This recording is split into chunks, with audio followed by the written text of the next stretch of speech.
Live sequence 101. Okay. Mute me. Peace and lights and tranquility and all of those other things.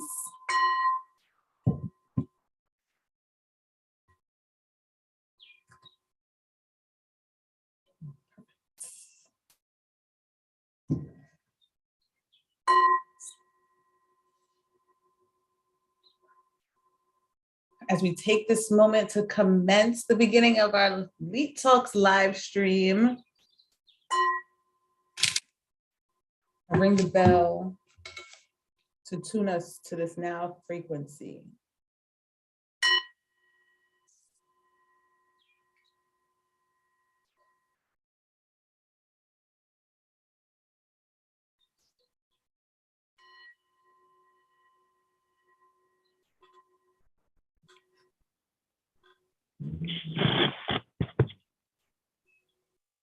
Okay, all right, we are here. We are live. I'm Hot Starseed, as usual. We are here every second and fourth Wednesday of the month. We will be taking a break though, because I like to take breaks. I love to be here, but I also love to take breaks. So we will be taking a break this fourth Wednesday, and in July we're taking a break as well. But we'll be back at the end of July, bringing you some live conscious content. We have a light show today, being that, we're transitioning, we're going through this Saturn retrograde, just coming out of Mercury retrograde. Woo, man, this is definitely an iconic moment for us to be able to identify all of the things that are happening around us, and not just what's happening in our 9-to-5 lifestyles, right? So I'm taking this moment, bringing up some information. We're going to have a guest with us today. I'm going to be interviewing her a little bit about her book. She is an author. I have been lucky enough to meet her and in between networking with other spiritual people. And I'm thankful that I had ran into her again at the Meditate and Elevate event. And I was like, I would love to have you here, share your vibes, talk about your book, A Complex Angel.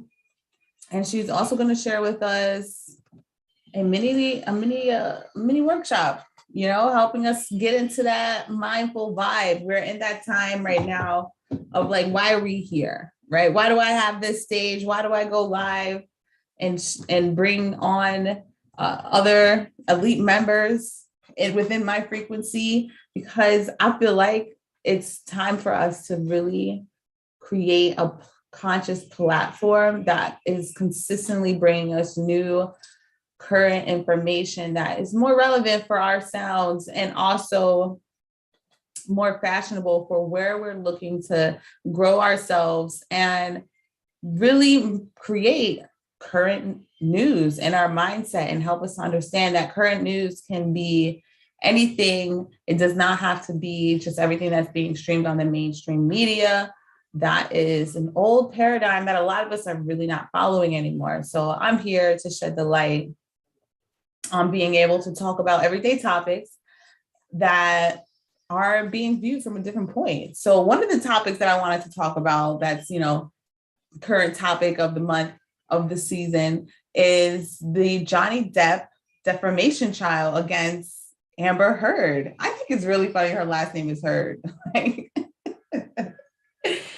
And being able to see like a lot of times we really do not see the masculine energy putting themselves in the fight of being able to speak back and speak up for themselves. Now, that does not mean that I am taking anybody's side. So I bring up this court case merely for the fact for us to identify how does it feel for the masculine energy to present themselves being able to see that the feminine energy was being put on the spot to basically be accountable for her actions and sounds and how she put herself in this position. Now, none of us were there, so regardless of if he was right, she was right, it sounds like they was both wrong. And I think that's what Johnny was hitting at, that you did stuff to me too. You know, I may have messed up and that's part of the reason why the marriage is gone, but you did stuff too. And it's time for us to all be accountable in our relationships. So I was really interested in watching that and seeing how things had unfolded, what she was doing to answer her questions. It was like she was really like directing her energy a lot to the jury. And I don't know if that's really the angle that you want to take when you're in a defamation trial. You know, granted, the jury is there to listen to you, but like sitting there and turning, like, it's almost like a gossip when you're like, child, like body language is a conversation as well. And that's something that needs to be taken into accountability. And I feel like that was felt throughout the trial with the way that Amber was holding herself. So she really put a spotlight on us ladies as far as being more accountable for our body language. Segue into the whole Jada Pinkett and Will debacle, and where Jada's like, no, please do not take my body language as a signal for some fuckery to happen. And she's getting flack from that. And you know what? We always going to see flack and whatever, because for one, we don't really take time to hear the whole story of what someone's saying. We hear the little piece that the social media rings through our ears in our 7-10 minute reels, and we hear it countless times to where now we're talking about the conversation like, child, Jada definitely wasn't taking Will's back. And it's like, but how much of the conversation did you get? Now, I have not listened to the Red Table Talk, which I heard she came forward and spoke about. But I definitely know that for her to be syndicated on Facebook, just saying, I'm not hating, I'm not saying anything against anybody, but I'm pretty sure that she has to be buco cautious about how she presents this little debacle, because it does bleed into that world that's in the shadow still for a lot of people. And I'm not going to bleed into that world because we want to keep this going. So we have to step back and ask ourselves, how many counterparts are at play? How much am I leaning into my media and requiring it to give back to me accountable news, accountable information, and not just trying to stick with the comical times and just put out celebrity satire that's going to get views, right? These are people's lives that we can demolish in 7 seconds. 7 seconds. So if you want to check out more of the news that I do, sometimes I be putting a little bit of stuff out there on TikTok. I did put out there the skit of the whole Will Smith was something that had already been parodied over the times. They literally on my TikTok, it's motivation 401 on TikTok. That's how you'll find me. And I have a split duo screen up there where you see that they show you can't, like, side by side, how that whole scenario was like already a pre-scripted part of another movie for something that had already happened. Before I seen that, I will just like to give my conscious thought on this, because it's very easy for us to zoom in on this micro situation, right? But I love to zoom out, especially when they're like highlighting that. Like, why are they highlighting that in the news? And one of the things that I said was, honestly, Will and Jada had it coming to them. They had it coming to them because not so long ago, before COVID, see, look, everybody wanted to go out. They said yes this year because of COVID. Listen, I'm not even going to go that way. I'm not even go there. But before COVID, Jada was definitely boycotting Oscars. So I'm saying to myself, that, you know, the people that make these choices definitely went and dangled this iconic role in front of Will's face that he'd want to show up to these Oscars. Hello. I firmly believe that they walked him into that joint knowing that the animosity was already high. The Oscars felt some way about Jada already. Will and Jada have already been picked on by Chris Rock in his past parodies. So it was, if I was someone planning something, I would sit there, and plus I watch a lot of reality TV shows. Just so that y'all know, back note, I love Real World, Road Rules, the Gauntlet Times. I watched, Chef Ramsay. I've watched it, so I could just see how they pit this energy together, and they know that something's going to combust. You put two different chemicals together that create combustion, it's not going to not happen. And that's what happened that night. So that's a little bit of my current conscious news. Like that's how I look at it, because I don't just look at things and sit there and gossip about it. Will I talk about it? Yes, but I know to bring it to more depths. I know to not just leave it there on the table as if it was just a chit chat for the day, because I love my universe and I am singing my universal song, and I know my universe is always speaking to me. So I always need to include that element into the conversation, because if not, I'm leaving it out. And then that tells my universe that I don't know what's happening in all parts of my universe. And that brings situations into my world that I'm not trying to report on. So that is that. That's the content for this now moment. I would call that the social media debacle of the past couple of months, of the female masculine pitting of each other's energy. It is right in front of us, and we need to be cognizant of this, because this is how situations will show up in our life. If we just take the media and say that's typical, we're going to have those typical occurrences happen to us right in that day or that week for us. And we really don't want to have those kind of typical things. If we're saying, oh, I don't want to, like, that wouldn't be me. But if you're saying it's typical, you're contradicting to the world what to bring forward for you. And that's why sometimes we get into these ugly situations to where it looks good, but then it isn't. So be conscious to the conscious content that you're creating for your universe to then play back for you. Oh, I'm speaking of jewels today. Okay, so with that being said, I'm gonna take a moment, switch it up. I'm gonna start getting ready to bring on our complex angel onto the stage. Let's see. I want to see if I can bring up a picture though of her book, because I was looking at it. Let's see if I have any difficulties. Is the resistance high? The resistance is real today, I'll tell you that. So I'm gonna throw over, this is her book, y'all. And then I'm gonna introduce her. I think y'all can see her if she's jumping on now. How's it going over there, Miss Complex? Peace and love, Queen. Thank you for having me. Can you hear me well? Yes, I can hear you divinely. Awesome. I am blessed to be here. Thank you for having me in this space. You are so welcome. Please share with the audience a little bit about yourself.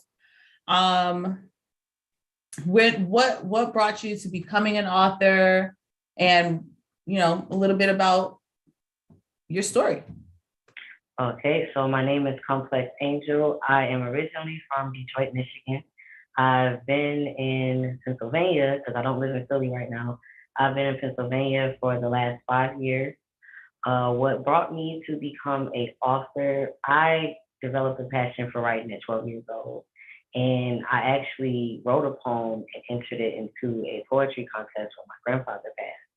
And around that time, this when B2K was really big. I know I'm showing my age, but I used to write those B2K stories where you enter your name, and I used to write, and I would always like have the girls read the notebooks in the class, and they would be fighting over it. And I don't know, just getting their reaction made me develop a passion for writing. But my writing took a turn for the better when I wrote No Apologies, because I decided to start relating. Before, I used to just write off the top of my head and just make it real dramatic, real page turner, but I wanted to turn my pain into purpose with No Apologies, because it's about an abusive relationship that I was in. So I had to really take myself and put myself back in that time to write the story, to just teach people that abuse is addiction, because I was the same people, like, why does a person say so much? So I say it went for the better because this is not my first book. I took a lot of the books down. I'm going to revamp them, but this is the first book that is still being relevant, 2 years later. So yeah.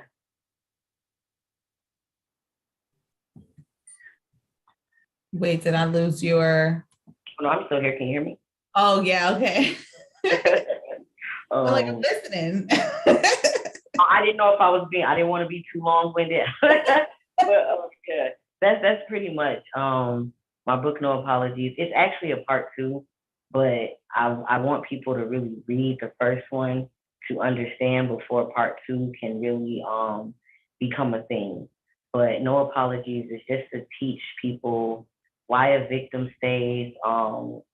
It's written from an addiction perspective to show how we can't get caught up in the cycle of abuse. It also paints a small picture of what happens when you see your mother or your grandmother or your sister or any females in your family not deal with it, how it can trickle down, to you if they don't handle it. And it also shows how strong sexual soul ties can be. It's very vulgar. I did not put trigger warning.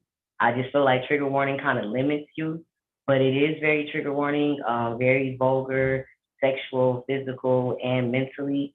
I just really need to paint that picture because we laugh about this and we make so many jokes about it, like, especially for men, like you said with Johnny Depp, domestic violence is definitely underrated for them. It is. I have learned a lot listening to men, and I've been opening up my ears because I guess I can call myself a guy's girl, right? And so I've been like around guys a lot, and I would say like I did not listen to them like a lot.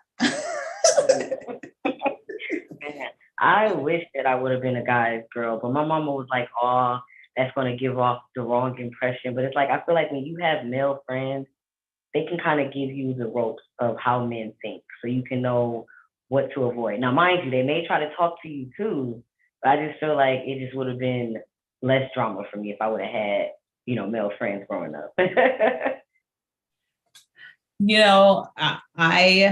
I definitely had the flip side. And was there less drama? No, it was not less drama. Because you got to do all the guys, girls. Yeah.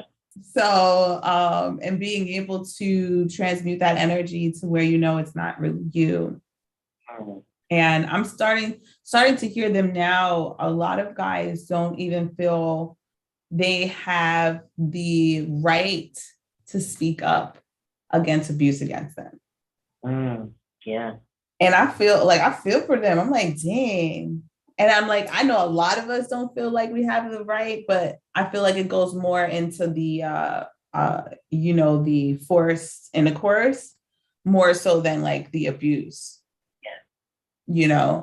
And a lot of it is because, our people have been very shy to really support those kind of outbursts and come from a place of giving space to it and asking somebody like, why is it that you feel the need to respond to someone like that? I don't know if we see that happening to either side. Right. Yeah, most definitely. And I also feel like for me, I can't speak for everybody, but I feel like I got a lot of advice about men from the females in my family. And that advice came from a hurt place because of what they had been put through. So it was always like, oh, don't let a man know how much money you have. He's supposed to be this, he's supposed to be that. Like, like he's supposed to be his provider, but you never see the humanity behind it. So when you get into these relationships, you think it's okay as a woman for you to be toxic, for you to emotionally abuse them because they're this strong man, but the humanity side of it, they're still human. They still have feelings. Like things that we can say hurts, but we think, oh, if I hit you, it's not as impactful as when you hit me. But no, you are emasculating that person. And I didn't realize I used to emasculate men. Like I wasn't physically abusive, but I was emotionally abusive. I hold myself very accountable. Like I said hurtful things, and it took for me to start going to therapy last year to start unpacking and realizing like, yeah, that sounds messed up, not cool. Yeah. So would you say that writing the book helped you to release even more of backed up hurt? I would say writing No Apologies helped me to start seeing the pattern for myself. Once I started getting interviewed by people for the book, that's what started opening my mind to release a lot of things. Especially becoming a host. I created a podcast called Self Love is My Rehab. And at the beginning, I always say we're all tired of abusing our addiction. And I just came up with topics that I struggle with that prevented me from loving myself at a higher vibration. And I would say Out of Darkness Part 2 that I was telling you about, that's the story that we never hear of what it's like after you leave the abuse. But writing that story, I talk about how as the abusee, I became the abuser. And that's when that revealed to me my toxic ways. And I realized I had to unlearn a lot of things. Let's see if I can bring that other book. Okay.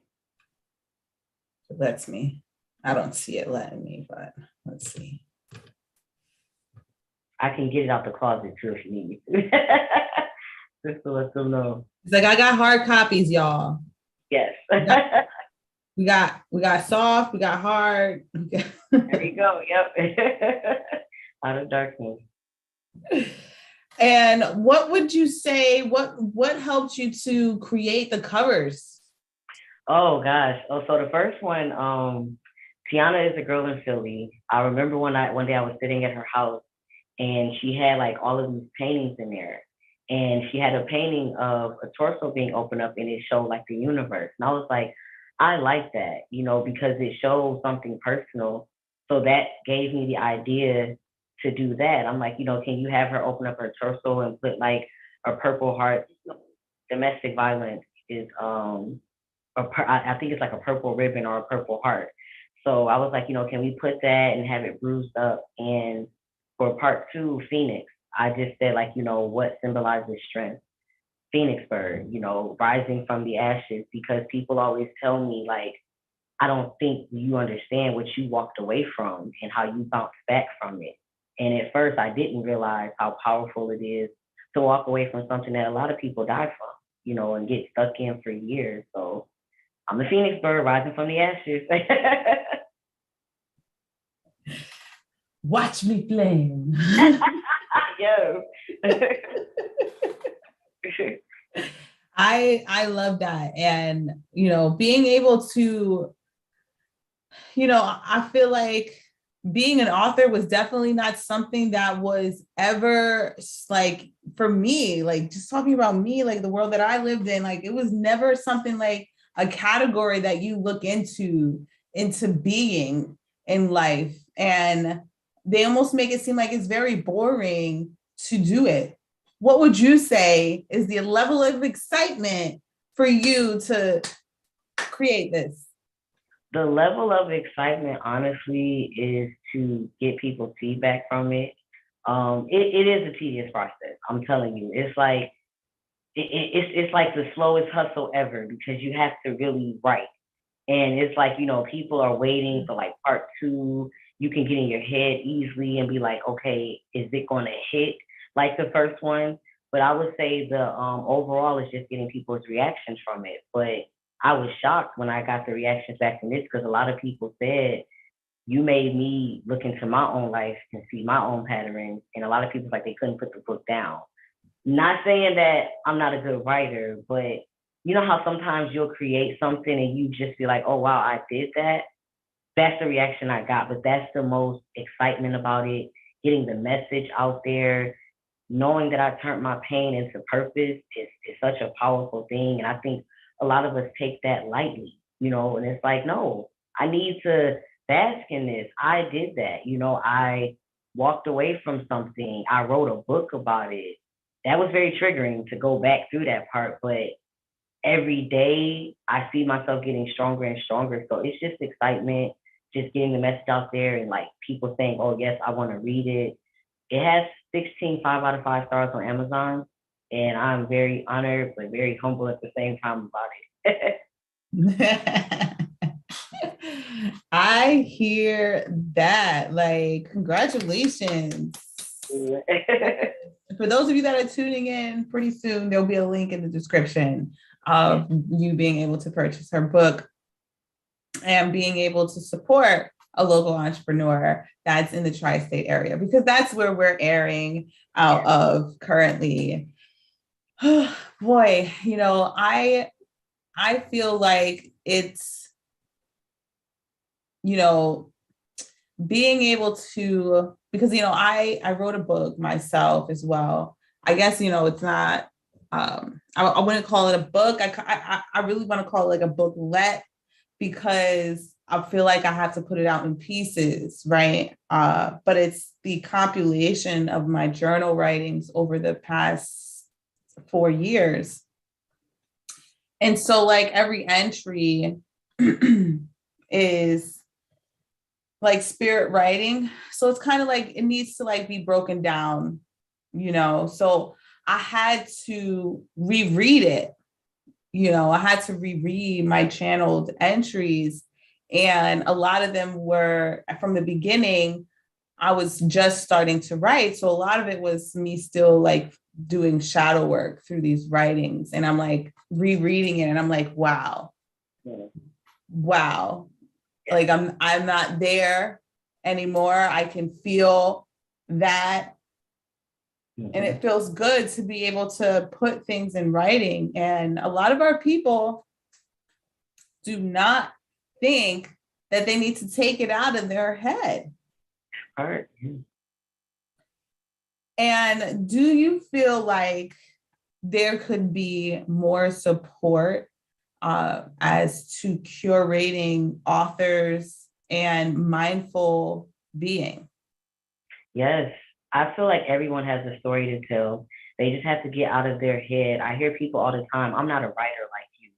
I'm like, honestly, a writer, okay, yes, we have to follow the grammatical, structure, but I've read books where it was just dialogue. I've read books where it was, ebonics, our slang terms. I tell people writing is just how you're telling me a story face to face. You're just picturing your target audience and talking to them.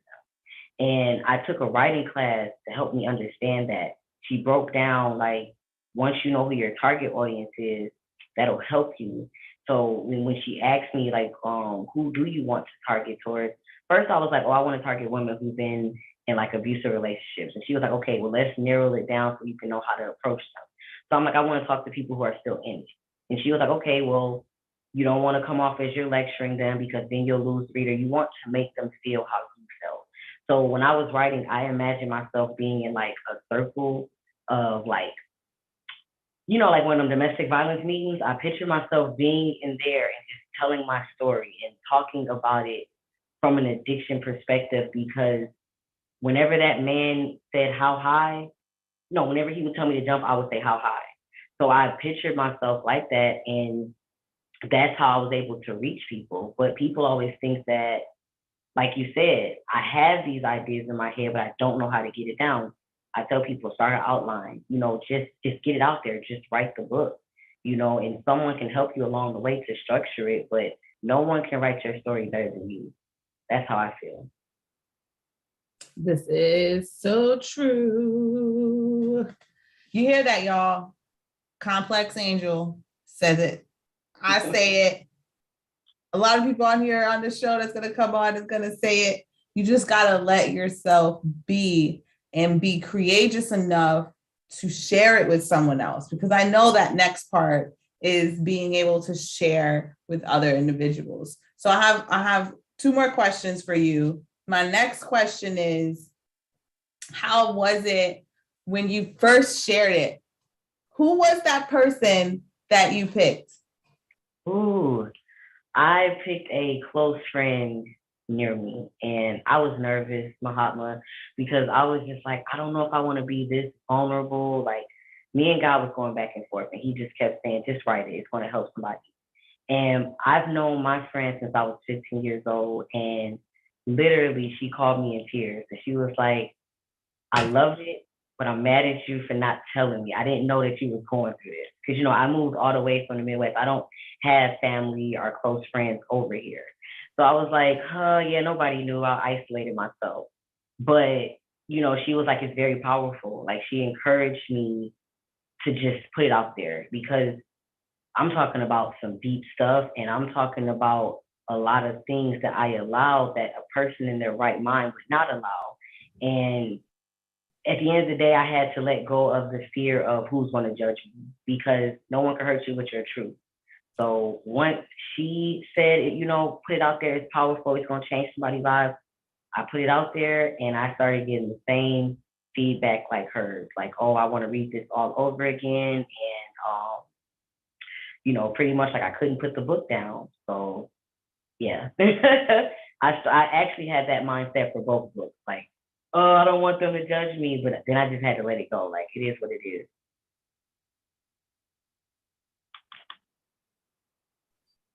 So are you saying that you showed it to like the same person, both books, or No. or did you like give someone else a fresh throw at the? For the second book, I gave another person a fresh throw at it. I had to give it to. I like to give like personal things to friends and family before a stranger, because that person's gonna tell you the truth. That person's gonna tell you the truth about it.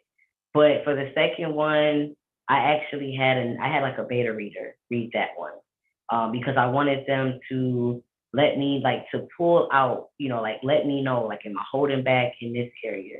Do you feel like I'm not being too authentic with this? And she helped me a lot. She told me, she was like, I like how you're writing it, but you don't have to explain yourself so much. Give the reader a little, let them have a little mystery, a little room for mystery. So I I didn't use the same person the second time, but I still had that mindset that I had the first time of what will the audience, people who read it, think? Because in the second one, I'm talking about my abusive way. But once I put the release out there, I had to let go of that care. Don't care about what people have to say. You'll be a prisoner. Yes, I know. There's enough people to love and hate you.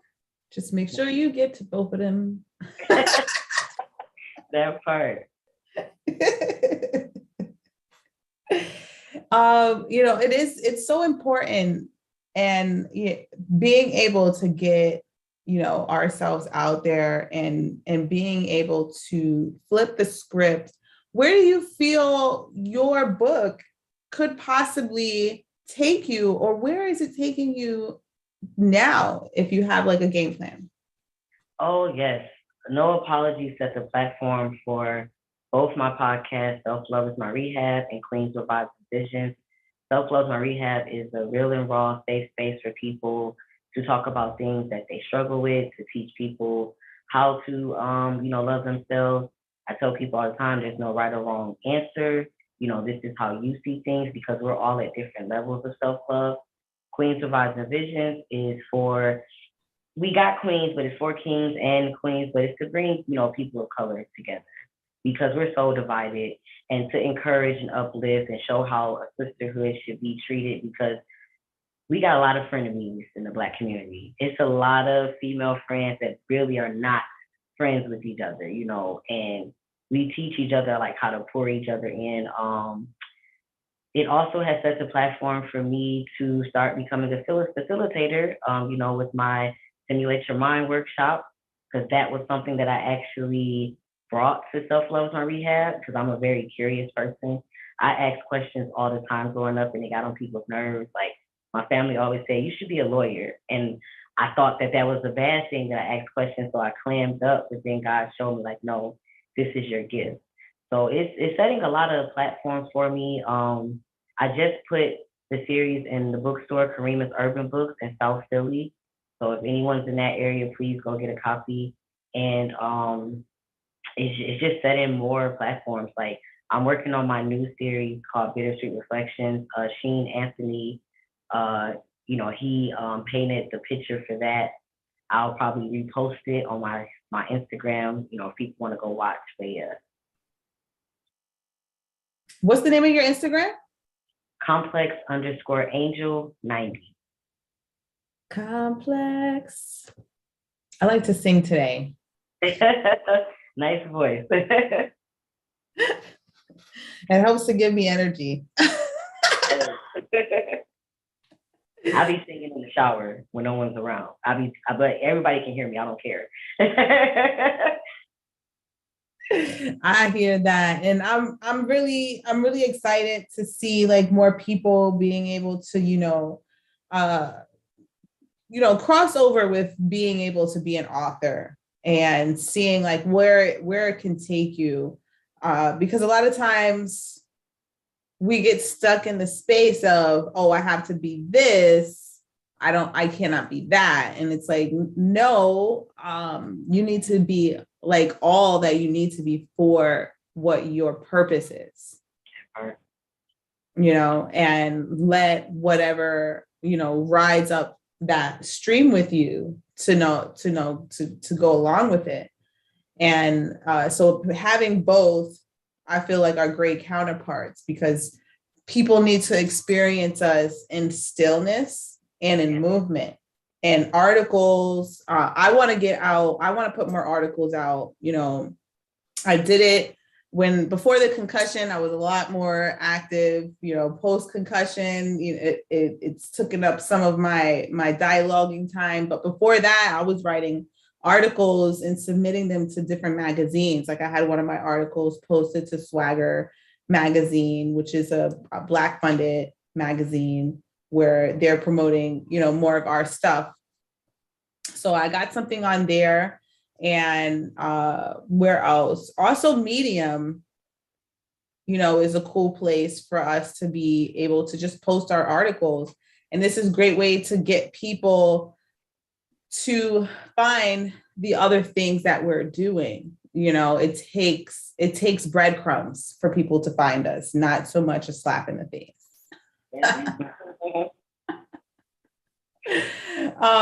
Okay, so do you see, my last question, this is my last question. Do you see yourself writing another book? Yes. I'm working on a new project, Bittersweet Reflections. It is, this one is more personal, but it's not going to be about me. It's going to be loosely based, but it's basically showing a vivid picture of what generational curses look like. It's based off of 3 girls who are friends, and it's showing the estranged relationships that they have with their mother. And the message behind it is, be careful, like, forgive your parents for how they treated you, because they didn't have the proper resources to raise you. But also, parents, before you bring a child into this world, deal and unpack with some things, because what you don't deal with will trickle down to them. And I say this loosely based is because I had a very estranged relationship with my mom growing up. Like, we bumped heads a lot, and I didn't realize how human she was. Because, you see your mom, you see this person growing up, and you think that they just know how to master this role. But I didn't realize, like, it was a lot of things that she was deprived from. I didn't realize until after she passed. So I'm like, let me write a book to help people who are going through it so that they can have that talk before it's too late. Yes. Yes. Thank you. I look forward to that. And please let me know when that is set to air. Will do. I would love to do some pre-press on it and get people excited that this is coming. Take that, queen. You are most welcome. Before you go, please share with the audience. I know you're going to come back again in a little bit to do a mini workshop with us, but please take this moment to let people know how they can find you. Yes, you can find me on Instagram at complex_angel90. In the bio is my link tree. It will link you to my podcast, both books, my TikTok page. I don't really be on Facebook. If you want, you can follow me on there, Natasha Williams. And yeah, that's about it. Thank you so much. And we'll be back with you. And I would say, in about 15, 20 minutes, we're going to give some space. We got Sunshine came and we're going to give her some space to share her vibes. And then we'll tap back in with you. And I'll be doing some more of my sound healing because we need to vibe high. All right. I'll see you in a few. Thank you. I see we got Omi that came on the stage. Much love and light, Omi. How's it going? I know you over there working. We alive and existing out here. I'm gonna walk away from the Wi-Fi, so it might short me out. But I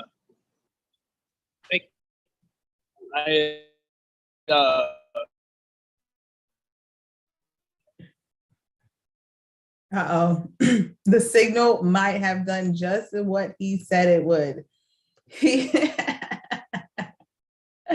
It's always nice to see our fellow tribes coming in, showing the love, sharing space. I was trying to look for his logo. Give him a heads up. Are you back with us? Yeah, I definitely shorted out for sure. Can you hear me? Can you hear me? Yes. All right. So yeah, I'm gonna infuse these healing and health vibes into my food cooking and all the things we got going on over yonder. Got some storm clouds in the back. I don't know if y'all can see those. It's coming. I'm lagging. I gotta pay my phone bill, my data's. They say it's unlimited, but it never really is. Never really is unlimited data. They be styling. They do. They do be styling. I hear that. I do got your logo up on the board though. Look, and then he fell off, but at least his logo is up there. The hip hop collab out in Richmond, VA. Shout out to Omi, AKA Colin, showing the love, showing the vibes. Appreciate the tribe. You might have hopped back on. I really got booted out this motherfucker. All right. I'm gonna tap off. I'm gonna land my plane while I go in the store. Let y'all get back. I'm excited for everything that's about to unfold. Appreciate it. Sunshine, how's it going over there? How's South Jersey treating you? Oh, the weather is nice. I don't really care for the society. How y'all feeling? I amen to that. People keep asking me why I need to leave from this area, and I'm like, this is not my community. This is not my. It's the air. This is my air. These are my trees, my birds. All y'all belong with me, but all these other people residing over here, I don't. And I learned that lesson, being a first-time home buyer. Oh, we can't hear you. It went mute. See, that's because we're talking shit about the society.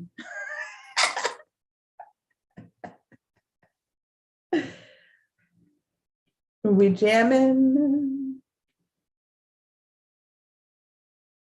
It's definitely interesting when you see this kind of stuff happen. Let me do a vibe check.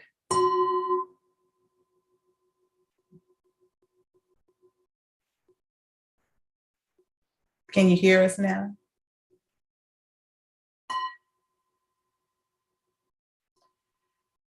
See what happens when we try to talk about realness? We get kicked off, booted. This is real stuff right here. This is live streaming. We out here sharing our authentic emotions and we get cut off. So hopefully y'all can hear me on my side. And I honestly feel like there should be a disclaimer for your energy. Like, when I move into this place, they have literally grids of where like they're flooding zones, right? Like, oh, this is a potential flood zone. If you move over here, you can move over here, buy your house, but you just need to know that you're in a flood zone. So like they need to do that for density or like for in some way, and density, it doesn't mean just population. There has to be like an underground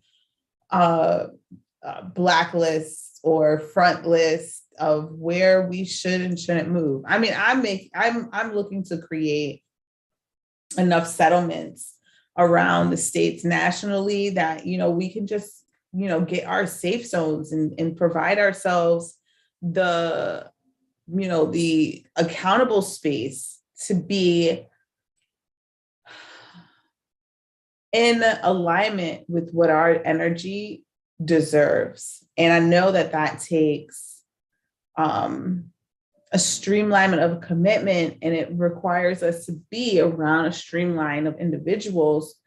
And we just all don't mold well together. We just don't. Like, there's just a set of people that are doing sets of things. And, now is the time for us to create a new bubble of communal living within our modern day society that we can intermingle, because, there's a lot of things about this convenient society that is pressing for us to be a part of, so many things make our life easier. Me having the ability to pick up a phone and call someone takes away the need for me to write a letter, put it in the post, take the time to do that stuff, and then waiting for them to come back. That alone is the biggest, bestest thing that, alleviates time. And there's countless other things. And what that does, it doesn't mean that we don't have to do those things anymore. It means that we get to choose when to do those things. And that's where we're at right now. We're coming into a place to where we're creating choices, and that we're going to be intentional with our choices. And as I say that, Sunshine gets to come right back in to the session. So hopefully we get to hear her as well. Let's see. Testing, 1 2 1 2. Sunshine, Monet in the building. All right, I'm here. I hope y'all can hear me. I was doing too much. I said we was talking too much truth and honesty, and we got cut off. Basically, I go back and forth in my mind because I be thinking about, I did some readings or whatever. I did some self-reflection, and we come through the space where it's like, you can't be an escapist. If you want to be a light bearer, you have to go through the dark and hold the light. I got that. Boom. I don't mind the society out here, because when I come out here with my cards, with my planetary forecast, with my sounds, with my crystals, I always get love. Like, the people out here are very thirsty for the knowledge. They just don't have it yet. And that's okay. Like, you don't know what you don't know. Like, even me being in my space that I am now, there's still things that I don't know that I don't know. Like, I can't even imagine where I will be at 10 years from now with my knowledge if I keep going at the pace. Like, the things that, the universe has in store for me, I haven't even imagined yet. Like, because I've already did everything I wanted to do. So, like, now it's like, I don't know what's going to happen. So, like, I'm cool with that space. It's just, it's New Jersey. It's living out here. It's trying to survive out here. It's the cost of living mentally, financially, psychologically.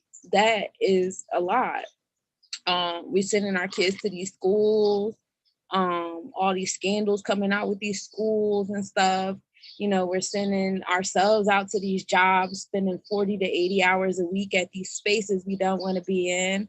It's depressing. And then, you know, of course, they come in like clockwork with their medications, and now we have psychologists. And now if you go to school, if you come to our schools and learn to be a psychologist, because now we have it set up to where the business in the psychological realm is booming because we made it that way. So now we can make money off of people who want to aspire to be in this field because we've made it that way to where it's booming. We got people on edge. We got all these people with anxiety. We have these individuals depressed because they're dealing with role strain, trying to carry 3-4 different businesses, be a Forex trader, handle 4 or 5 different social media accounts. And I mean, it's madness. It's madness. And it's intentionally built this way. And, you know, our people need healing. And it's frustrating to be in this space. Like, if my daily life was handled, my root chakra was handled to where, like, you know what, I'm not worried about where I wake up and go to sleep at night, I'd be straight. I wouldn't care about being out here and spreading light out here in the darkness. But that's not my reality right now. My reality irritates my spirit right now. So it's kind of hard to be present and heal other people when, like, your own space is not where you want it to be. At least that's how it is for me. Do I push through it anyway? Of course I do. I'm fucking sunshine. Like, the sun does not ask anyone's permission or doesn't need the stars to be aligned a certain way to fucking shine. So I don't require that. It just would be better if I had it. But, you know, we're manifesting that. We're working towards it. For those of you that have not tapped into my planetary forecast, I'll give you guys a little insight for these few moments. Today is June 8th. The sun rose at 5:30 a.m. The sun will be setting at 8:27 p.m. We're in the waxing gibbous moon still. This is the moon of endings, where you start to see the results of your work, but don't get too caught up on seeing the results because we're not done yet. We also, the moon is also in a Virgo constellation in the second house. So expect yourself to start being more analytical, more observant about how you're spending your pinnacles, how your pinnacles are spent, your self-esteem, et cetera, because tomorrow we'll be going into that Libra moon of sensuality, sexuality, that Kundalini flow. And that's fun while the moon is sitting still in that Virgo constellation near Parima, which is a bright star in the Virgo constellation. And that'll be like around like 6:30 tomorrow morning. So we got like that Virgo Libra energy as far as like where the moon is at with like the constellations and the zodiacs. So, you know, resonate with that how thou will. Myself being a Virgo stellium, I foresee myself just being more observant in a lot of spaces right now. Usually when the moon is in Virgo, someone is going to get ghosted.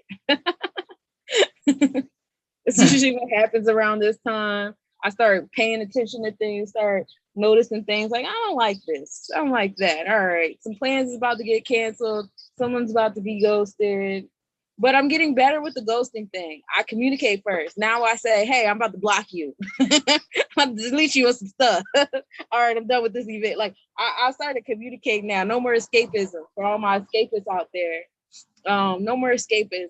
We can't keep trying to move around different things and stuff. It's not serving us. Your truck? You had a truck right here? I've been outside for like 20 minutes or so. I didn't see a truck here, love. Last night, yeah, there was a truck here. People just want to be in the energy. I don't know. Hopefully they find their truck. They probably ghosted them. Yes, you know, the truck had enough of the Jersey heat. And for those of you who have cars, make sure you get your cars checked, because the summertime brings all the problems out in your car. So whatever you've been ignoring all winter long, it's been to come up on the forefront. Be careful with it. But yeah, that's funny because one of my clients had posted after I just had a session with them. They had to go and do something with their car. Yeah, 'tis the season. Get it done now, because July, August, when y'all ready to have y'all hot summers, you gotta make all your plans. You're gonna be upset. They ain't gonna have a car to get there. I'm learning how to move around without a vehicle. It's different, especially in Jersey. I don't like buses. Buses make my skin itch, literally. Um, the trains I tolerate, but I do get irritated on trains. But it's way more space. I can make my bubble a lot bigger on the train, so I don't mind it too much. That I don't know. is true. That is true. Like I was just saying, like I was saying that too before, like about like our communities and being able to know like our space and our positioning. I honestly, I want to be somewhere where I have a better angular view of the sky because I want to be able to see the sky better. And I know that when I go into places, I shift the energy because a lot of times when I step into a place, the energy is like on the end, like on about to like leave. Like when I go out to eat, like all the tables around me by all of it within like 10 minutes, they'll be finishing up, packing up, and there'll be like no energy like around me while I'm eating. So like that happens too as well when I see myself traveling like on transit and stuff like that. But sometimes I don't know if you would like to be on the subway in New York because I tolerate the subway in New York because that's really like the only way to get around. I don't like driving in New York. That's one space there are certain times in the day. Yeah. When I used to ride, I think it was the F train. And if you wanted to get on that train to get to work on time, you needed to fit into this sausage fest. Yes. And that's how like weird stuff starts happening. When people are too close to one another, somebody think they can sneak something real quick. Energetically, I think that's a lot more. It's all about creating a safe space for yourself. Create a safe space for yourself. And that's something we definitely learning with Uranus in this root chakra energy. Saturn is in retrograde in a root chakra energy. Like create your safe bubbles everywhere you go. And that's most important because I could be out here and making a whole reason why I feel safe. And then go to where I'm gonna go. Yeah, I know I want to go to Arizona. And if I don't solve those issues here, I'm gonna have those same issues over there. I'm not gonna feel safe. I'm not gonna feel comfortable. I'm gonna feel even more unsafe over there because I don't even know the culture. I don't know the people. At least over here, like I know the people. I know the vibes that I'm sitting in. So like I just try to create a safe bubble around me, no matter what my situation is. It's a lot of people, places, and things that try to infiltrate that bubble when they see me in my safety. And, see me in my comfortable self within my safety, it triggers people, good or bad, but that ain't my problem. You can't make that your problem. And we're going to feel that this retrograde. Are you going to make certain things your problem? Are you going to stay grounded and disciplined in your root chakra and that Aquarius energy? That energy of like detachment is good. I think that it gets misused a lot, but it's good for emotional intelligence, learning how to remove yourself from your emotions so you can stop reacting emotionally and react thinking of your emotions, putting them in consideration instead of through them. It's a major difference. Definitely is. I'm learning that too. So I love that. Instead of reacting, consider. That's good. It's important. And just give y'all a little bit of insight on Less Nobodies, because I was over here rambling and stuff. I am a light worker. I'm an energy guidance counselor. I do natal chakra therapy where I align your natal chart with your chakra centers. I also do tarot readings if you guys are interested in tarot readings. For those of you who like cards, I don't need tarot cards to read you guys, but we can use them. In addition to that, I'm also an event curator, coordinator. I do the Cosmic Nobodies Convention, which is a yearly event for healers by healers. We have our famous award ceremony during the convention This year it'll be in Tabernacle, New Jersey. We're going primitive camping. We're aligning with High Soul, Chakra DJ. And those events, the High Soul Gathering, are actually happening the last weekend of June and the last weekend of August. So hopefully we see you out there for both months. It's $35 for the whole weekend. So you can't beat that. In addition to High Soul Gathering, the Cosmic Nobody's Convention, I'm also, promoting the event for next year for the Cosmic Nobody's Convention, because next year we'll actually be in Arizona with the event. So we're starting, the promo for that early so people can, prepare themselves for the next summer. We're going to be out West Coast for a lot of different things. One of the big events that I'm very excited about is the Tribe Life Awakening event. I'm aligning with Soul Sun and a bunch of other healers. We got some big names already on the roster. I'll wait for, his marketing spaces and places to, get that in alignment before I start spilling stuff out. But I'm very excited for that camp out event. And that'll be July 7th to the 9th in 2023. We'll be in Nevada, living our best life. So the healers are infiltrating Hollywood, y'all. We're making it. We're breaking ceilings. We're breaking glass doors. We're going in those spaces, and that's important. Like I'm telling y'all, this Saturn retrograde, I really want y'all to be grounded in y'all root chakra, because y'all gonna come up to a lot of challenges. You guys are gonna face some fears. You're gonna be put in certain positions where you're like, damn, I thought I healed from this kind of stuff. I thought that, this stuff was beneath me. I was past this, but it's coming back to you so that you can experience it again. So that this time when you make decisions, you're making decisions in that third eye of relativity, where you're not acting emotionally through it. You're able to sit outside of yourself and watch yourself and coach yourself going through these situations, making decisions through these situations. And because after this retrograde is over in like October, I already know big things are going to happen when you get through these tests. I already know it. These retrogrades this summer to the fall season have felt different for a lot of people, as they should, because you should be able to exit yourself to make decisions now. And it's a beautiful thing. And it's going to be a lot of awesome experiences that are going to come out of you getting through this retrograde. I tell you that. Once you get through them, it's going to be like, all right, we're going to hand you all these opportunities to go ahead and use your light, because you've exercised it so well this summertime. So just be mindful, be open. And then I'm sad because I missed election day yesterday, and we just got done talking about being a part of politics. But they hit us with that whole shooting thing. We had a couple of shootings to start off the red summer. I told you guys the moon was in Persepi, which is a violent constellation, and then we had the shooting. You talk about how like they plan stuff all around the same time. Right, yeah. Definitely in alignment with the numbers. If you guys are into gematria, definitely in alignment with the constellations if you guys are into cosmogony. At the same token, it was like we got so caught up talking about the shootings that we didn't talk about the election. And it's perfect. Right. I didn't vote. I didn't vote on purpose. I didn't vote. I'm like, I don't want to vote in this town anymore.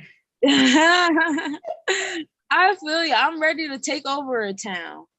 We don't need that many people to create a town. We just have to sit and commence a town hall meeting, and that commences the name of a town. So I understand the block that we have, because we're really at that place of resonance. Like we're ready to do that. Mm-hmm. And because of that, there might be some things that we're disregarding because we're not physically living in those choices anymore. Obviously, there's a couple of choices that are needing to be mended some way, shape, or form. And I am pretty sure it all has to do with patience. So, because people, if you ever shown, like they always show you that the person that stops digging is the one that doesn't win, and the one that kept going, and that person had to have the patience to be like, all right, let me just keep on just a couple of more, a couple of more. And we have to allow ourselves to do that because we know where we're moving ourselves to. It's gonna situate the shit out of our root chakra. Mm-hmm. You know, it's literally landing our spaceship. Yep. Because right now we're hovering over the place that we're residing. We're like, we don't want to touch the ground. Mm-hmm. And during these retrogrades, we just gotta learn to do away with those survival tactics that we raised ourselves with. That's what like a major input in this is. A lot of us are living through life with them survival tactics we were raised in, and there's no place for those tactics once you align with the village. Maybe that works now while you in the space that you in and the neighborhood that you in, but once you exit that and you walk into the village, it ain't no room for that no more. And nobody's gonna make room for that no more. It's not gonna be no more, oh, I need y'all to understand my story and understand why. Nope, there's no more room for that. You gotta do away with that now. We need to know why you let it get on this base. For an object. Get it together before you even get on the spaceship and act like you about to go somewhere with the same tools that you needed down here. Give your emotions some consideration. Yeah. Absolutely. Consider your emotions. And that's a lot of things that I want to, you know what, I'm going to start telling that to people that want to just dive into my fucking field of influence. Consider your emotions, please. Because I'm considering mine before yours. I just need you to know. Every time. I always ask people what their intentions are. Every time before you open your mouth, what are your intentions with what's about to come out your mouth? I was speaking, I'm getting to a space now where like I don't mind going into dark spaces and dealing with that backlash of me opening my mouth. Before I used to hide away from that. And that's where a lot of the, let me go to Arizona, let me get land out here, let me go off here. That's where a lot of that came from. That was a survival tactic. But I know that in order for me to go where the universe wants me to go, because now my spirit is like, yeah, I want to go to Arizona. I want that to be the home base, but I also still love to travel. And I still feel like even with me being out there, there's still work that I need to do. So I still would have to get out of this escapism mindset. Right. Arizona is not to escape. Arizona is for my root chakra so that I can go out and be a light. So it's just like changing that mindset so that we can go out and be a light. Right. But listen, let me tell you, it's going to be so many things. And it's funny because I was shuffling my cards and I kept pulling the same 9 cards out of my deck. And I'm like, oh my goodness, what is the intentions behind this? I've gotten to spaces where now I'm having conversations with people like, you know, I'll comment on your stuff. Because people feel comfortable sending me rap songs, talking about fuck you, fuck this, I'm gonna shoot this, I'm gonna shoot that. Well, if you feel comfortable enough sending that to my inbox, now I feel comfortable enough to tell you that shit is whack. I don't listen to that music. It's corny. Your bars are lame. They're low vibrational. Don't send that shit to my inbox no more. Because before I would heart it, I'll put a little fire emoji like, oh, that's so dope. I'm so proud of you. And I wouldn't mean shit that came out of my mouth. And then I had to start asking myself, what is my intentions when I do that? My intentions is to avoid any type of restriction here. Yeah. So I'm going to tell you what you want to hear. Can't keep doing that no more. Because there's no more space for that no more. Yeah. You know what I'm saying? 100%. There's no more space. You know, I'm getting used to, and that's the part of the process, getting used to being okay with not necessarily rejection, but feeling settled that that's not an option. And that's the difference between rejection. Because rejection is like, I considered it and then I said no. But this, I'm not even considering this. This is not an option. Not an avenue for me that I walk down in my paradigm. But please try to walk down any of these other avenues that I have open. There's 2-way streets there. Please do not walk down dead ends and then ask me why I don't show up. Exactly. Why do you think why would I want to go out there? What's your intentions on bringing me on thinking that I even want to come out there? Yes. Well, thank you for sharing this. I think we got Miss Complex. She has a workshop scenario for us to go through. Would you like to join? She got a list of questions for us, and she wants to. I want to see what she wants to get out of us, but she says it's fun and conscious. Is Miss Complex is still available at this time? Yes, I'm here. Cool beans. Can you please share with us a little bit about what you have going on? Most definitely, most definitely. Sure. So it is a Stimulate Your Mind workshop. This is a segment from my podcast, Self-Love is Not Rehab. I decided to make it into a game. The reason for Stimulate Your Mind is to bring awareness to what we aren't aware of, which is our toxic patterns and our beliefs that we need to unlearn. And like I said before, I'm a very inquisitive person. So this helps me to be honest with myself instead of going to someone else and getting advice from them and thinking that they can help me. You know what I'm saying? Because everybody's getting their shit together. So I can't always expect you to have the answers for me. So the rules to play the game, I'm going to roll the dice for y'all because I know y'all not president. But if it lands on an even number, you can answer any question from that number and up. If it lands on an odd number, you can answer any question from that number and down. This is the only way I can think of it because I think about a lot of questions. I got like 28 so far. Well, I know with time, we only probably gonna answer like one or two. So also be real and transparent and there's no right or wrong answer. So you guys ready? Drum roll, please. What's to go first? I mean, like I'll just roll it and let you know where it lands. Yeah. Okay. All right. Okay, so it landed on 4. So pick a number between 4 and 1. 2. Me? Anybody? 2? Which one? I'll take 3. Okay, and you want 2? Okay. So Muhammad answer first. So your question is, which one do you think is more conniving, the heart or mind? Which one do I feel is more conniving, the heart or the mind? Ooh. I would fucking say the mind. Why? Because the mind has an instant replay button that we often don't ask for it to just play. And if you don't have the set dialogue with yourself, the mind can, it can make you feel like you are not gonna have a good day today. Oh, wow. That's okay. Because see, when I first did this, I said the heart. I feel like for me, I feel like the heart is more conniving because it has led me into like some toxic relationships. It's like that battle where your mind has the common sense, like, no, baby, this ain't what we want, but the heart is blindly walking in. Okay, now I'll tell you this though, my heart, and I always tell this to people, and people are surprised when I say it because I'm so nice, but I have a very dry heart.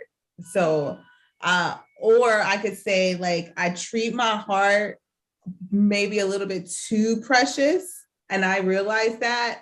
So I'm learning to expose more of my vulnerability, and but because of that, like my mind and its programming was like just set in overdrive for me. So it was very easy for me not to like settle in the heart. I could break up with someone and be like, whatever. I admire you. I admire you because not having that example of what it's like to walk away quickly growing up, I had to learn to do that for myself. So okay, stay with me for a little bit. I got you. Okay, Miss Sunshine Monita, you said number 3. Your question is, how much of yourself do you feel you need to apologize for? Or to? Like, how much of yourself do you feel you need to apologize to? Like apologizing to myself? Mm-hmm. Ooh, I spent a few years apologizing to myself for some things. I'm still working on trusting myself in certain situations because of things I had to apologize about. Yeah. Things involving like the men that I've chosen, the lengths that I'll go to be in a powerful position, those moments I've had to portray myself just to make other people feel comfortable and good and okay and taken care of. I've had to apologize to myself for a lot of those situations. And then I had to earn my trust back to socialize because I, just retreated because I'm like, bro, I don't even trust myself to be around people for a little bit because I have a tendency to put myself last. And I don't like that. But I'm still learning to forgive myself for those spaces, for those situations I put myself in. Because I don't know what forgiveness looks like. That's a thing too. Yeah, I think that I definitely agree with that. I'm still in the phase of forgiving myself for allowing myself to be put second. Growing up, my mom had a drug addiction, and I came second to that. So I allowed myself to be second in relationships, to be second in friendships. I was that peacemaker that started a war inside of myself, trying to keep peace with people that was doing shit that I didn't really approve of. And I'm apologizing to myself now for apologizing for being myself. I always catch myself saying, "Oh, I'm sorry, I'm sorry." It's like, "What did you do? Well, what did you do to hurt me? Like, why are you apologizing?" I'm like, "I don't know, So I'm definitely in that process. Okay. Did you guys want to do another role or? Yeah, let's do another one. That was fun. Okay. This is so sad. Okay. Trying to make sure we get like a double digit or odd number so we can get to. Okay. No, we gonna re-roll because it just ended again. This is Okay, helping my headache go away. Okay, now we're on an odd number, so we can answer. Pick a number between 3 and 28. I know that's a lot of numbers, but yeah. 11. 11. And what did you say, Monique? I still said the same number at the end of the day. And so did she. 11. She still did a 3 and I still did a 2. Okay. So she said, wait, she said 11 or you said 11 and she said 12? I said 11, she said 21, right? Or 12? I said 22. 22. Oh, okay. I thought okay, doubling up. All right. So your question, Mahatma, is what is your motivation for getting up every day? Woo! That's it's a fucked up question right now. Be really wrong. There's no right or wrong answer. I don't really have a motivation to wake up every day. Right now, I feel like I'm just running a film strip and I'm just going. I woke up a long time ago and ever since then I've been ready. So I'll wake up the next day like I'm ready again. So I'm awake. I'm like at a bus stop, waiting for the frequenters to come by so that we can all get on the same bus. Yeah. The bus keeps showing up and they keep asking me if I want to get on and I can't get on yet. But I'm they see me setting up shop. I got my bed and stuff. I'm chilling. But overall, I work on creating some motivation to feel like my day is going somewhere. So I've just started saying like, I'm getting ready to start my day. I haven't said that in years. So I like that. I recently had to come into a place of getting a routine to help, to motivate me to wake up. Sunshine Moni is my therapist and she taught me like, you got to find other ways to deal with your anxiety and your stress. You can't always depend on weed because when I don't have weed, it's a sad day. So I, start saying my affirmations in the morning. I started I'm reading these 2 self-help books. Like I rotate each day and I write down notes that I take from it and why it resonates with me. And I even listen to music because I have a very stressful job. I'm a service coordinator by day, where I'm dealing with people and helping them get medical services in their home. And people they don't want to know how your day is. They just want to know why the hell haven't my service started. And they can be very rude. So that routine helps me to wake up and want to go to the job and not take it personal. So thank you for answering. Okay, Miss Monique, your question is, when it comes to pursuing your goals in life, are you able to get out of your way and take action, or do you get in your head before taking the action? That was for me. When it comes to it, it depends. And this is a conversation I have myself repeating a lot. It's very difficult for me to be present when I'm always planning ahead. Like, I already have my plan for October, November. So what am I being present for? Like, and so when opportunities, present day opportunities come in my space, I'm not really holding no weight for them. I'm not really giving them the weight that they should have, because I'm not attributing them to what I planned for the future. Right. And that's how I get in my way. I get in my way because I'll see certain connections as temporary, and I'll treat them temporary. And then when they actually start to exhibit themselves as temporary, I get upset. But I did that. I pick and choose when I want to, be aware of my superpower manifestation. Definitely, I'm telling y'all, these retrogrades this year, listen, I've been outside of myself just watching like a television show. Like, oh, I see what you do here. I see that there now.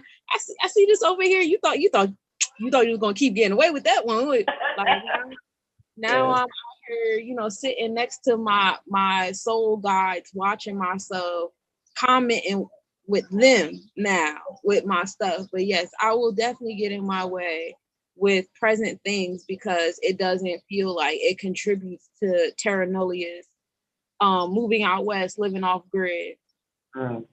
I definitely feel that way with my connections to individuals in Philadelphia. I let a lot of those connections slide because, it didn't feel like it was contributing to Terra Nullius. In fact, it felt like it was taking me away from there. Like, I'm rooting myself here and putting myself in long-term opportunities here that's pulling me away from securing my root chakra in Arizona. I just really want to stop paying bills. I ain't gonna hold you. I'm sick of this shit. Like, I'm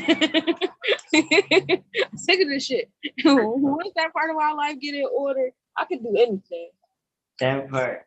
Yeah, I was just telling my cousin the other day, I know these animals laughing at us, talking about something. Y'all call us ghetto, y'all ghetto. We ain't got to pay the ER.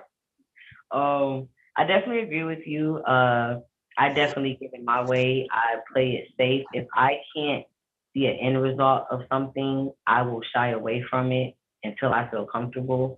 Like, I try to set up shop in front of a cafe and like just try to get people that's just walking by to buy my book.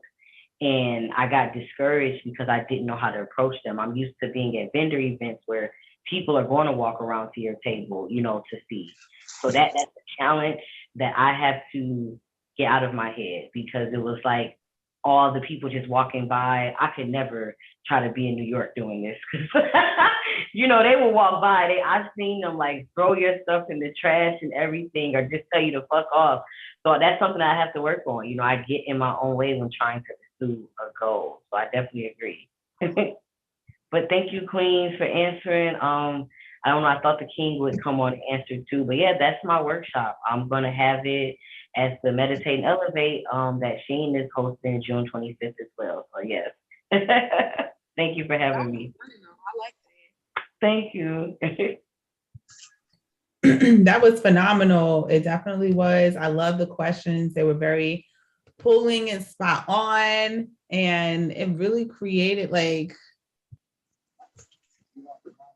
a flow of synchronicity. Like, you couldn't hide that question. Like, listen, the fact that you said, ask me a question that has to do with motivation and Like that.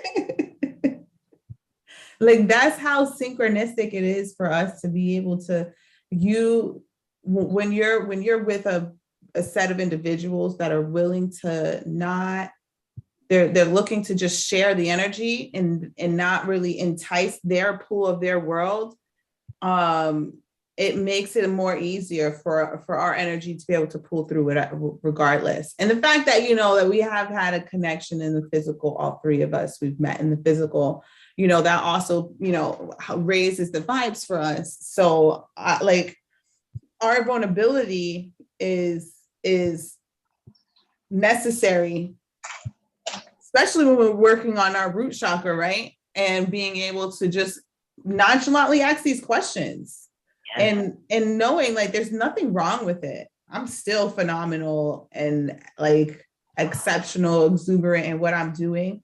But there's also parts of my day that if I don't answer them honestly enough, if no one really cares, that part of you kind of gets sad, because I've been going to my own therapy sessions for the post-concussion syndrome because, it's easy for me to live my life where I'm at because I've always loved my spirit and I've let my spirit engage with my life. So being non-physically super active, it's not really a Debbie Downer for me, but it's still something that needs to be attended to. So when they ask me questions and stuff like that, it matters because there's parts of me that be like, I'm really not asked these questions. And if I'm not asked these questions, I might not even think about it because to ourselves, we think that we're considering things because we know we've had it, we know we've done it, but there's a reason why even we wear our jewelry. But do we actually ever take the moment and ask ourselves, why do I wear this jewelry? I know exactly why I wear mine. My grandma used to say you like a boy with earrings. I'm like, oh my God, what the man, I feel naked without it. Yeah. Oh yeah, that's a part of my routine. I feel like I'm putting on armor. I can't wait till I start wearing the stuff that I really like want to sit down and make time to make.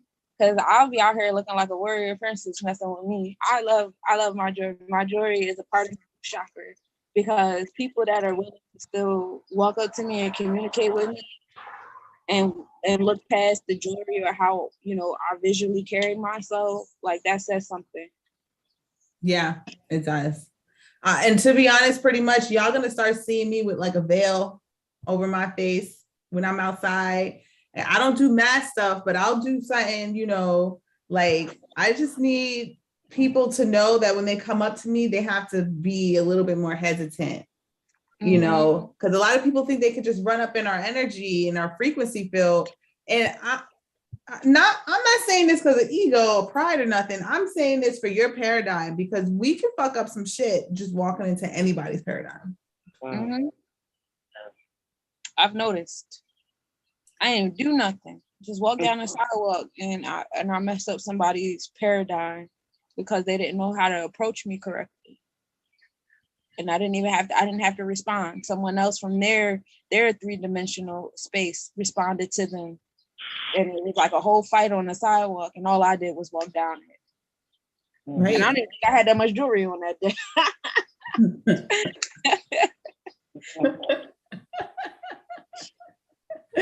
And because a big part of what we're doing is learning to create a place or a space where people are available to ask questions. So if I'm going to make myself available to the common public, I need to make myself available in a way or a sense that's going to help them open up to the line of field that I'm frequencing out of. Because just because I can physically walk in your area does not mean that we are mentally vibrating within the same frequency.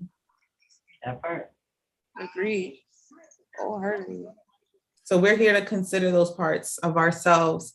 And I'm thankful. I'm thankful that you brought this forward. I'm thankful that we're going to do this in person. It's definitely going to help stretch the body, stretch the soul to be more open and honest and know that these are not stuff that we need to shy away from. It's all cool. And when is that event you guys are doing? June 25th. June 25th. It's that Sarah Soul, I think. Sarah Phi. Sarah Phi. Okay. Okay. It's the same weekend as High Vibes. And I'm like, we're gonna make space to get over there to the camping. And then somebody else from Philly was trying to tag me to come and do another event in Philly. And it's just really interesting to see, like, when we're looking to collaborate in the physical, like what other energies are coming to try to jump in, and seeing like what is that pool and where is it taking us. So I look forward to seeing like how that day is going to expound, because that's kind of how it went for me the last time when I went to the Meditate and Elevate. I ended up with Sunshine and High Vibes. So being able to see like how that's going to all manifest. And then for like August, I got some things like coming to give space for the cosmic conventions, because I want to work like half of the time and then the other half not work. So I'm happy that you're pacing it out for 3 days, because just one day is not enough for us. No, it didn't feel like enough. It felt like I was just trying to jam pack everything in the one day, and it would have been really dope if we were able to just relax for that evening after the performances and eat and chill and go to sleep and then wake up, and that would have been a beautiful extension, especially having our children there and stuff. So yeah, I really look forward to this year. It's going to be so much fun. For those of you that's watching, we're still looking for vendors and workshop instructors and people to just come and attend and contribute. So pull up. Woo-hoo. That's the Cosmic Nobodies Cosmic Convention in Tabernacle, August 28th to 29th. Shout out to the Cosmic Nobodies Convention at gmail.com if you want to get a part of things. Yes, please. We need your body. So with that being said, I'm just going to tune us out. I appreciate Sunshine, Complex Angels, Omi for holding it down today. You never know what's going to happen, but we're definitely going to be here live holding it up. And I appreciate all of y'all. So take this moment. I'm going to play some tuning, some sounds in the background. But before I go, I just want to share, put a little shout out to, we are in open enrollment for the Safe Space program that is being handled through my JDL Enterprises. You can find me on IG to find out more about it. That's jdl.enterprises. It's a 99-day process where you get in tune with a community and yourself at the same time and expand your ability to become a sovereign being. I have bartership investments. I got full price investments, and I also have internship investments. I am looking for someone to take over the role of publicity and PR. We definitely are looking for more people to come a part of the Safe Space program that are also looking to skyrocket their own professional services at the same time. So with that being said, I'm Muhammad Starseed. I'm going to tune in with some of my healing sounds. Enjoy this next couple of minutes.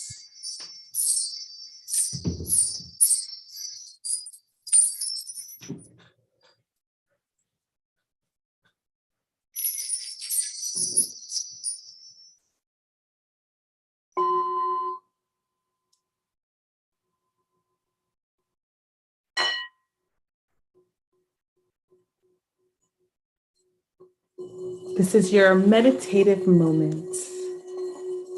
Allow yourself to relax, send some appreciation.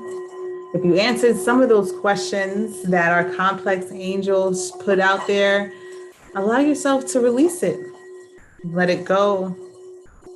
And thank your mind for allowing you to express it today. The more that we get to show gratitude, the higher our energy gets to float.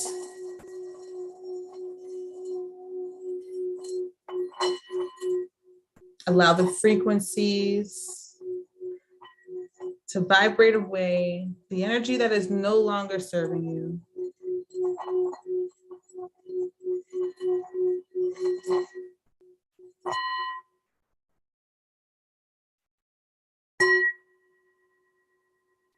Take these next 30 to 60 seconds to take some deep, infinite breaths. Allow yourself to clean out the dust at the bottom of your lungs. Take a big, big divine breath in. Hold it. Exhale it out slowly.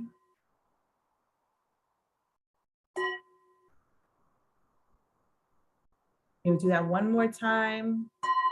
You got to get all the dust all the way from the bottom of your lungs.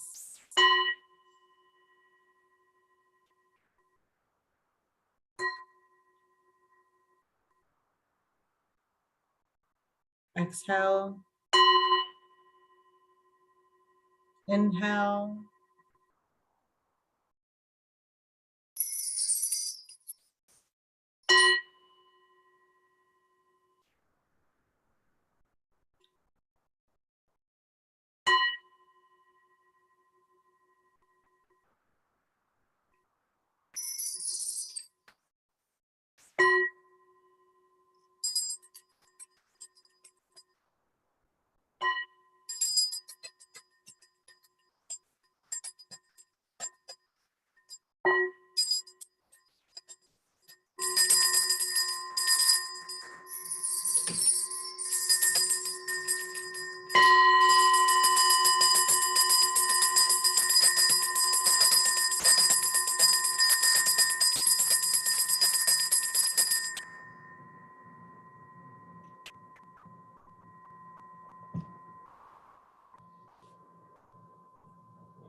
Thank you for feeding your body with us today. And for more angelic sounds from Mahatma Starseed, check out my EM Healing on your local podcast. Until then, I send much love and light to you all. Thank you. Peace and light. Until next time, see y'all in July.